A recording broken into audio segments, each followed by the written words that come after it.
tomorrow, but it's tomorrow, I think. Yeah, that's tomorrow. So we might as well chop it up by that. Man, I want to finish that little bowl of food. I'm gonna wait till we record. But nonetheless, welcome back to this infamous episode. I don't know why I said infamous. I ain't got no reason to say infamous. It ain't even nothing crazy going on. Welcome to this episode of Pay the Toe Boxing. I'm Phone. I'm twin. And my elbow is floating in the air because it's on top of my desk. But nonetheless, what's happening, my boy? How you feeling? Another day, another quarter. I need a nap. A quarter, a nap. Yeah, I definitely need a nap. I ain't even know. God, a nap would be fantastic, bro. We got a lot of boxing to cover this weekend. That's some wild stuff, especially the one that's going down. They'll see it tomorrow, so I'm just gonna say tonight. A lot of boxing going on tonight in Houston. So I guess with that being said, we might as well just go ahead and kick this off. OTX running the card. It's gonna be shown by DAZN. It's gonna be on the YouTube app. They're gonna have it on Instagram Live.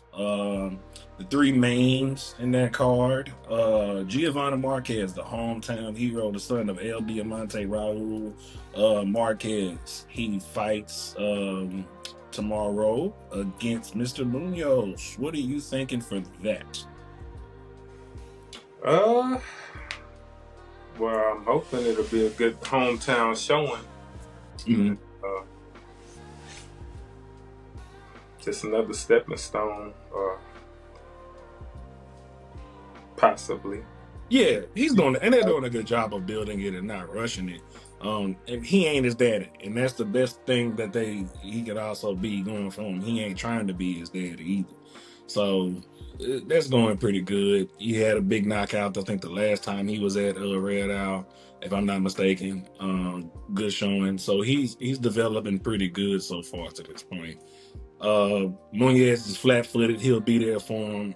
Marquez is a little better mover. Those punches a little bit smooth, kind of in sync better. I ain't gonna say smoother, but necessarily he throws them in sync better. So maybe I say knockout, and it's a 6-round fight, I think, or an 8-round fight.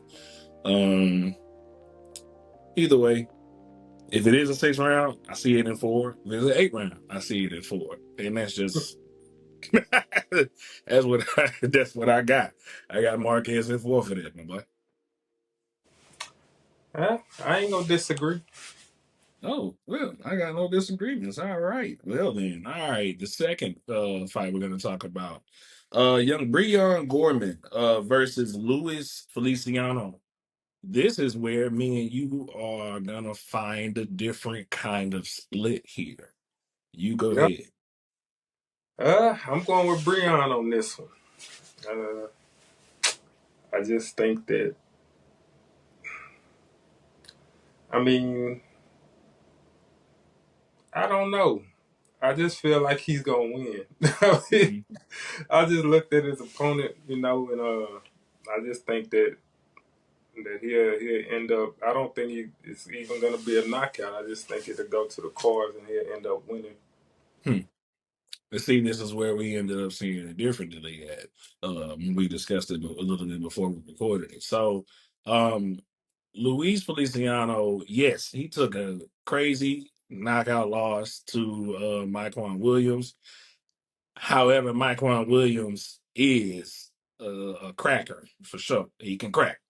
Ain't no ifs, ands, or buts about it. Now, where Myquan Williams is different to me is his fluidity and how he moves defensively for his feet. I know that was pretty funny. I ain't gonna hold you. But he is different defensively to me.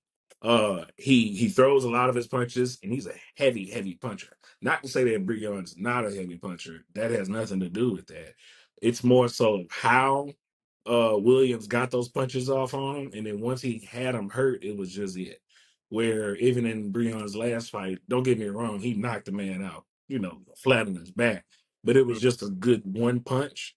And he obviously he can't punch. He's 18-0, 15 KOs. I'm not gonna take none of that from him.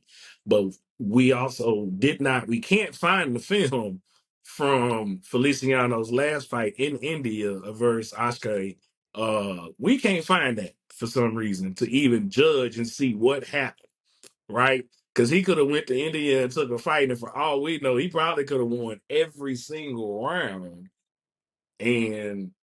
But we don't know. Yeah. That's the thing about it. So they could easily be looking at a record and saying, "Oh, he lost 2 back-to-back fights." So Mm. this is the part with matchmaking. This is where it's dangerous at because you don't know. I don't know. Maybe they have an actual physical tape on it, but if not, then they're having to go back to what they last saw against Williams, and I think that's a bad tape to watch in a sense because it's not like Feliciano ain't well trained. And that's why I really hesitated because we talked about it, but Feliciano coming off 2 losses, that could mean desperation, which makes him Mm-hmm. dangerous. So that's why I was like, you don't you look at the opponent's record, but that's not the end all be all. But you don't want to lose to a guy that's coming off of 2 losses. At the same time, that guy that's coming off of 2 losses, whether the last one he deserved or not, or whatever happened, they don't want a third. So they're gonna come into it, do whatever they have to do. No fighter ever wants to lose, but it's a heightened sense coming off 2, knowing where your career trajectory end up going if you get that third in a row. So. Mm-hmm. And we've seen this happen throughout history for where even journeymen, guys, journeymen might be on a 3-fight streak and then they just find another prospect or somebody that they're trying to raise up. And then the journeyman's like, nah, I ain't going out here losing today. And then now, boom, he railroads that prospect's career instantly just off of that one fight. And then the journeyman can go ahead and lose 3, 4 more fights right after that. But guess what? He showed up for that fight. My own experience, Steve Lyons, my fight. He, the first fight I actually lost.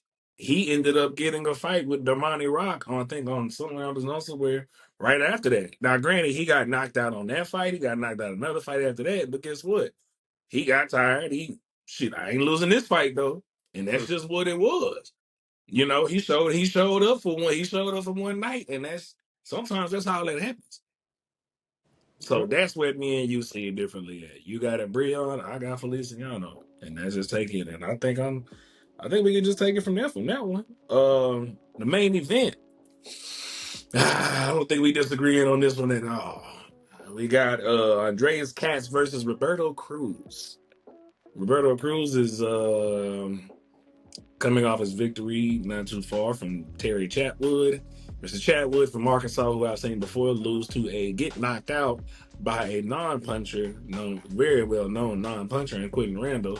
And, he retired on the stool with Roberto, Cats in 3.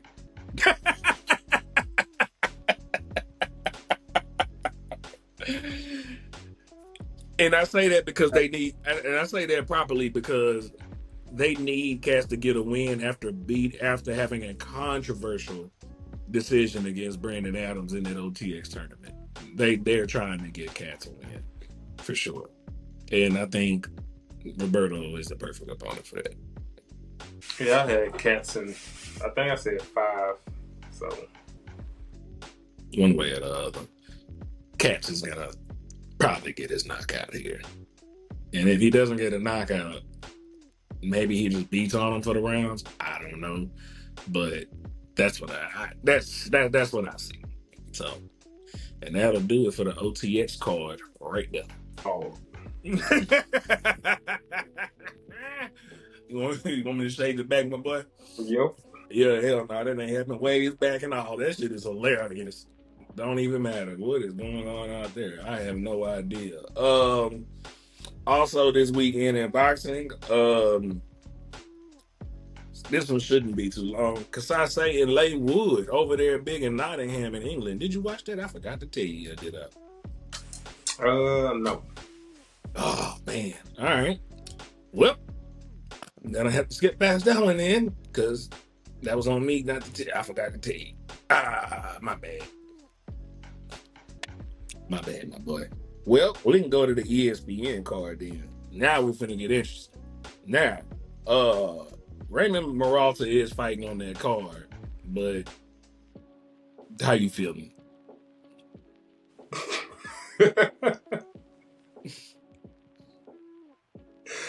uh, we'll see when the TV turn on. Because last time I saw him, Tevin Farmer was schooling that boy for all those rounds. So I don't even want to hear. Yeah, he won his next fight by KO, and that's because they had to schedule somebody for him to knock out. Tevin Farmer went out there and schooled that boy for all the rounds, and they took that fight from Tevin Farmer, and they know it. I'm not gonna forgive that and let that go, bro. There's no reason. There was no reason for that. I hate those judges. I hate those judges for doing that for to Tevin Farmer. That Yep. man showed up off that layoff and schooled that boy, and they did not give him that win. So that's what I think about Mirage. So the same way with Tevin Farmer and William Zepeda. Twice. Yep. First time for sure. Second one, you can toss it up in the air. But that first time Tevin Farmer showed me all I need to know, which still lets me know how good Tevin Farmer really, really is, man. So unfortunately, those things do happen, but it is boxing. You leave it to the judges, and you kind of got to eat that. He got the win. He got a knockout afterwards. Um, he's fighting a guy, Abdulev, and who Devin stopped. My God, Devin got one of his stoppages against this man. So now, granted, since that he's been on the tear and he hasn't lost then, so I'm not going to take that from Abdulev at all. I'm not going to do that. How do you see this fight going? It'll probably go how it's served up to be. End up being a It's an interim eliminator or something. So, yeah, sure. mm. Yeah, probably end up winning. I guess. I mean, at this point in time, I think it's gonna be hard for him to lose. He lost to Farmer, and he still won. So I mean, like, what is it gonna take for him to lose? Got to put this boy to sleep. Goodness gracious! Mm-hmm. All right, main event. Now I know you're ready to talk turkey. Charley Suarez and Emmanuel Navarrete. All right, let's Hey, hear it. I'm taking Suarez. Yeah, I said it. Navarrete, I think he's slowing down for one. Mhm. For two, I don't think his power is as effective as it used to be. And I, th- I think Suarez is gonna be like, especially like the uppercut. Like, yeah, if you in certain positions or whatever, it's hard to get out the way. It's a long ass uppercut, but you can see it coming. People see it coming, still don't get out the way for whatever reason. But yeah, but I think just the Suarez, I think he gonna end up outworking him and Mm. taking it. I think he gonna have high energy and end up taking it. So, skill set wise, you're taking Suarez just for the output. Yeah. Hmm. What can Navarrete do to try to get a win outside of him maybe showing up something from 45 years ago with a knockout? I mean, he could always do something he could always do that he never does is like actually use his reach and his height, but he don't. No, whoa, brother, whoa. You're asking too much. Hey, I need you to pull that back, homie. Pull that back. Pull that back, please. That ain't happening. Try something different, please.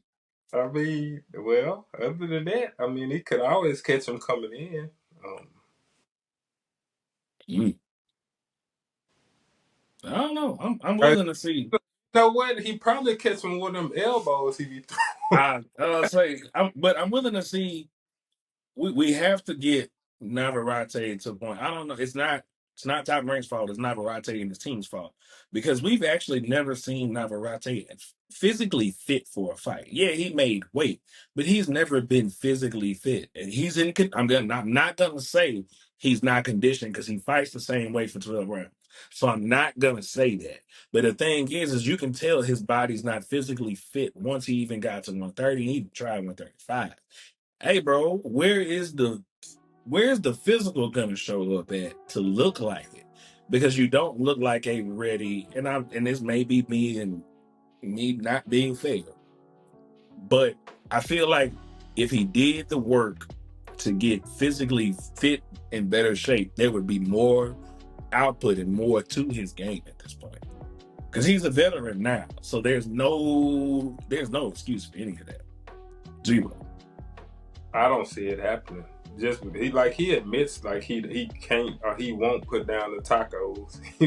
And the beer. He won't he won't stop the beer and the burrito. Like, and it's not. Then this is not a stereotype. He literally says He it. literally talked about it. He literally said this. So I wish he would just, hey man, come on, dog. I mean, granted, I'm thankful for the fights that he has given us, is currently giving us, because they're always exciting.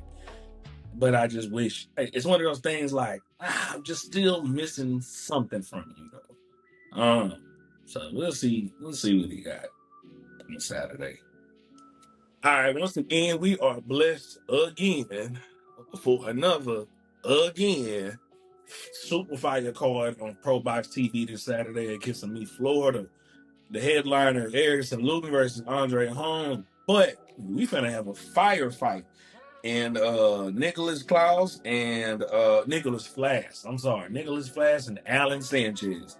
2 welterweights, 10-round fight, and I'm looking for an absolute fight with a bunch of hands and feet being thrown. How do you see this fight? on this one, I really don't know. This one of the ones where I'm just gonna watch and just like I'm gonna be intrigued. I think it'll be good. I really don't know on this one. They both some bangers though. That's the tough part about it. That's the real hard part.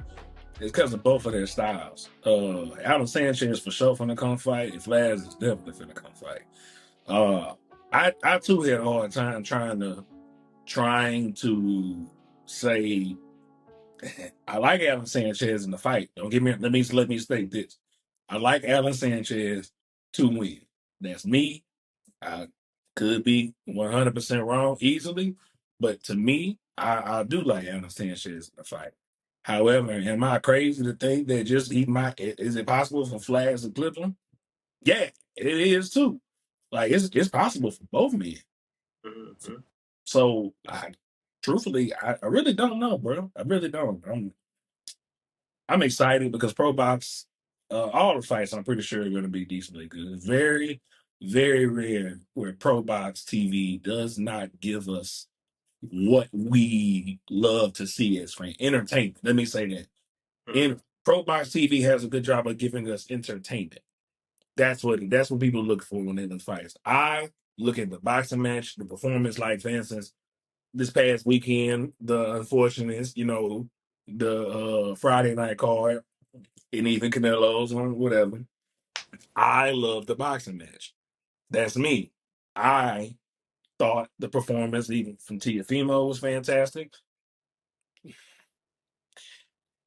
Tiafimo. But I thought the performance from Devin Haney was beautiful to me. I get why people would boo that performance because it was not entertaining to them.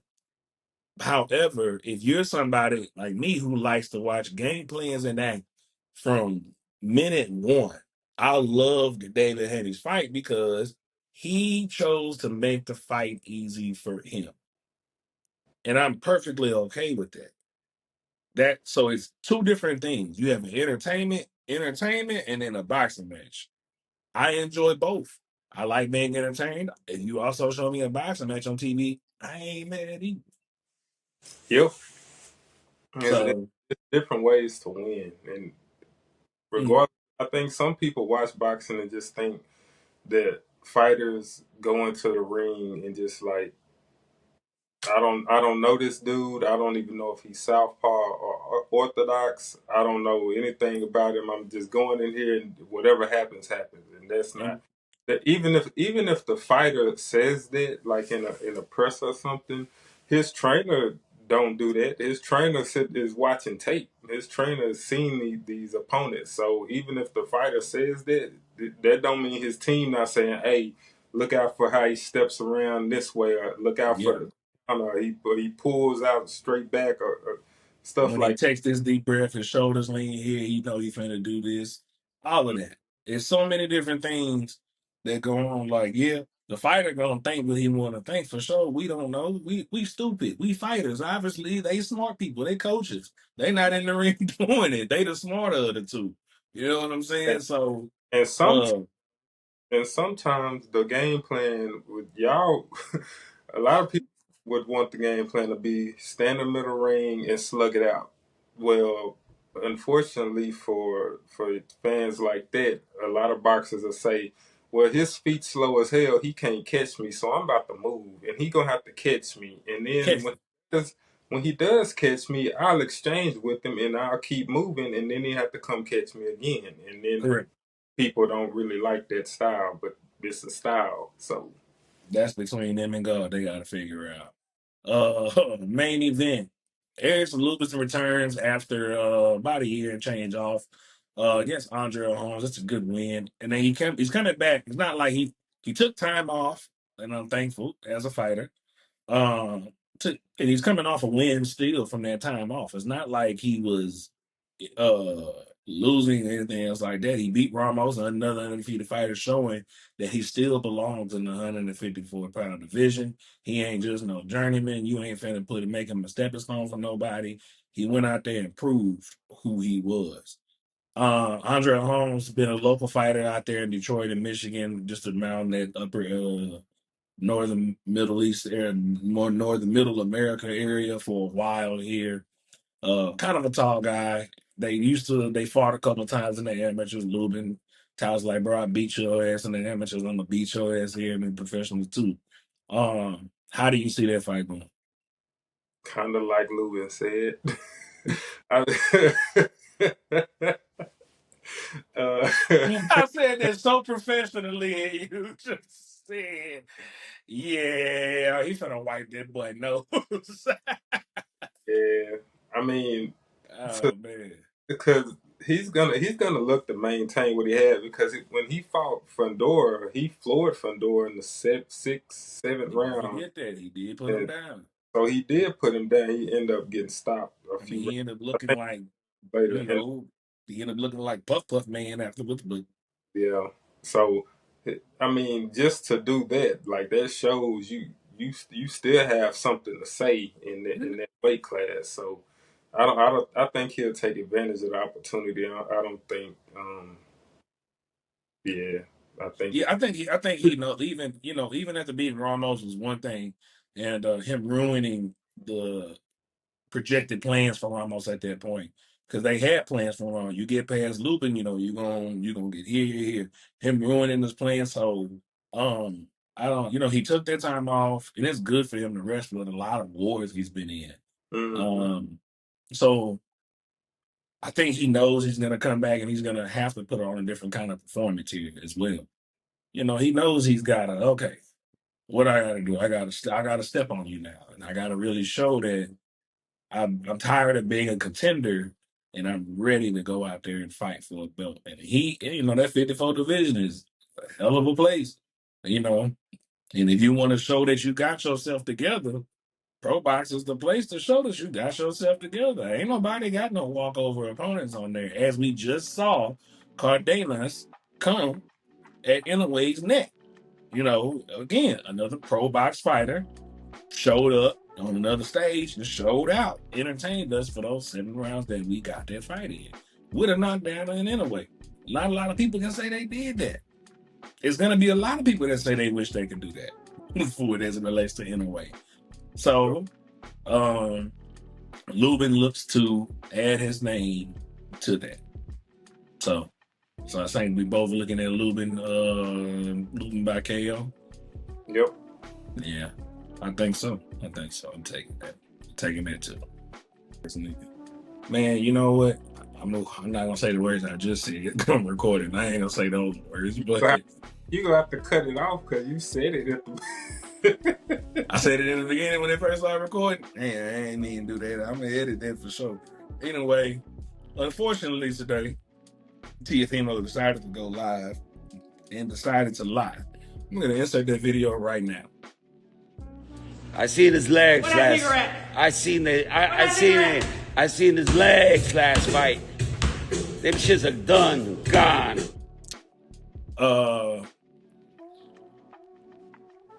Where is that N-word at? I'm gonna just say N-word with an ER for sure. And then he decided to lie again.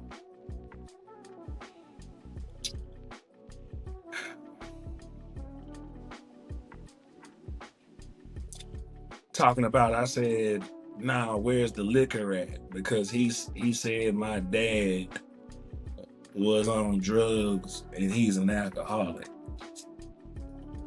And see, this be my issue where I try to lead. See, fighting is a thing, and people don't respect it no more. Even the fighters these days, they don't respect it no more. Because when you're a fighter, you also are a person that you're supposed to be representing people around you. None of this was accepted. Even in the late 60s, 70s, 80s, all those other countries in the Olympics, when they were really going through it, for sure, there was no way that they was going to happen. Zero. And you couldn't be a fighter in those time frames, 60s, 70s, 80s, 90s, 2000s. You could not be a fighter and get away saying the things that these boys are saying. Tiafimo, Ryan Garcia, and all of that. This is the point in time where boxing fans should utilize their power. Because boxing fans have more power than they realize. They hate Devin Haney, they hate the way he fights, but they can't stop watching this damn fight. If you hate the way you hate something, don't look at it. You don't want him to get paid, don't watch it. That's how you do it. But every time y'all go hate watch. You lying. So now here's somebody in Teofimo Lopez. After Terrence Crawford pulled up on him and he tucked his tail all of a sudden he want to be friends. He want to shake hands. He want to spar. But then he go on camera saying all this. What is it? How did we get here to allow people like him to think it was okay to do things like this and act a clown like that?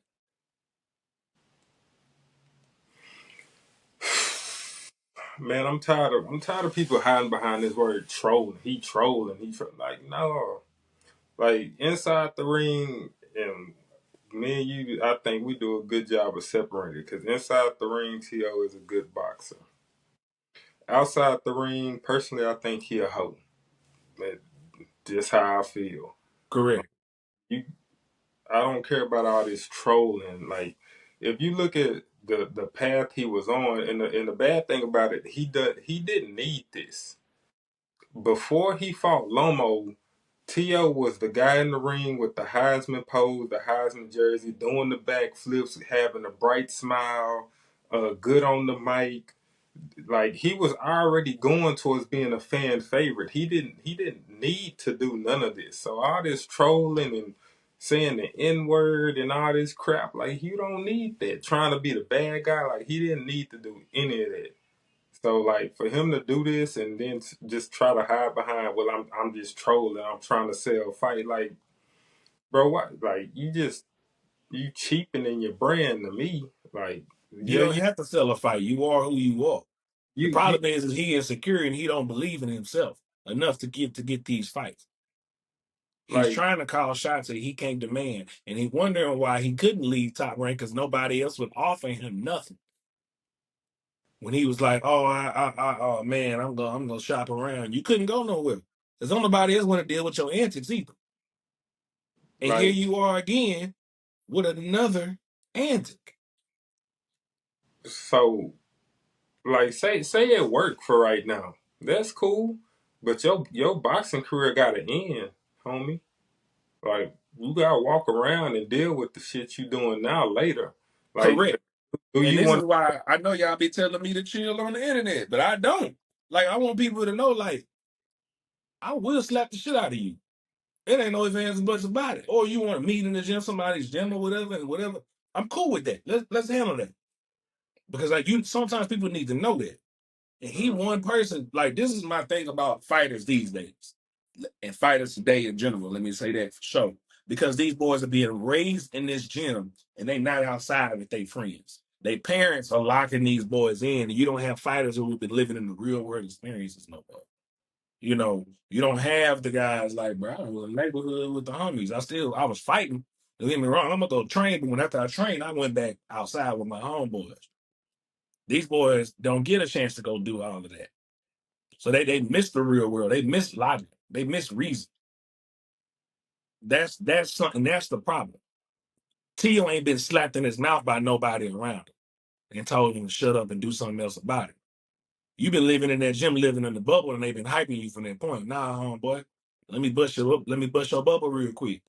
I'll pull up on you, whoop your ass. That's a whole different ball game. Then you're gonna say, oh, like you said, it's just trouble. Nah, shit got consequences. Shit got consequences real bad. And if somebody did walk up on him, one of them fighters, and then walked up on him and slapped him, then they're gonna say, oh, that person was overreacting. No. You can't choose how somebody gets to react to something. You said this. You did this. You brought this on yourself. So now, yeah, you want to fight Boost. Say they say, I ain't fighting him. If all of them boys band together and say, I ain't fighting him, then he's stuck out. Mm-hmm. It's a sad tactic to me. Like it's pathetic, really. It's not funny. It ain't amusing. Like Nope. I don't know. It's no jokes in it. Like Nope. that shit trash. And like I said, eventually your career gonna end. If you want to go into promoting, you're probably gonna see that tape and say, if you want to go into broadcasting, they don't want you on there. They can't see that. And they put Paulie Malignaggi out for something way less lighter than this. Like was Paulie wrong in what he said? Yeah, he was still wrong, but it was significantly lighter than that. So now, okay, all right, old boy. Like you say, boxing got to end. And the worst part about it, I mean, if you feel that way, then embrace it. If you say you racist, then embrace it. But his dad ought to be ashamed. But that's his daddy too. He ain't doing nothing, but he ain't doing nothing that he was raised around. He's supposed to be showing him better, but look, he right in the mix with him. Mm-hmm. So like I said, for right now, it might work. It might make your star burn bright as hell. But then eventually, you got to come down to that. You got to be around people. Boxing fans should be ashamed for embracing that boy. We should. I mean, you know, we've always, like you said, we've always tried to. We try, but God damn it, I ain't got nothing for him. I wish I can go delete that other episode. I mean, people, like you said earlier, people will tune in to watch somebody lose. Like people did that to Floyd. People did that. They still doing it to Devin. They doing it to Shakur. You got like 4 or 5 extra Adrian Broner fights out of something like that. That's really the reason why he got them fights, because people just tuned in and watch him lose. Yeah, but Adrian Broner wasn't even calling nobody no wetbacks, no beatings, or nothing like that. Mm-hmm. So, yeah. So, anyways, we have a job to do to people like Tiafimo to get them out. And I'm going to implore everybody to do it. Do that outro. You do it.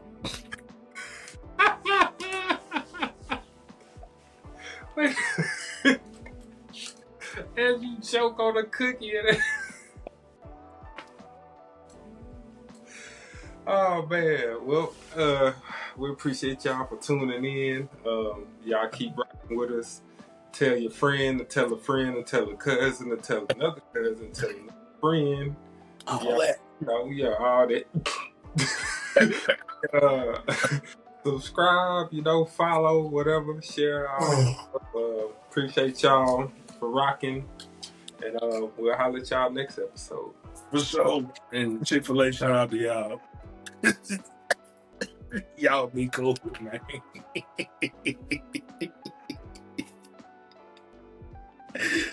Oh, man.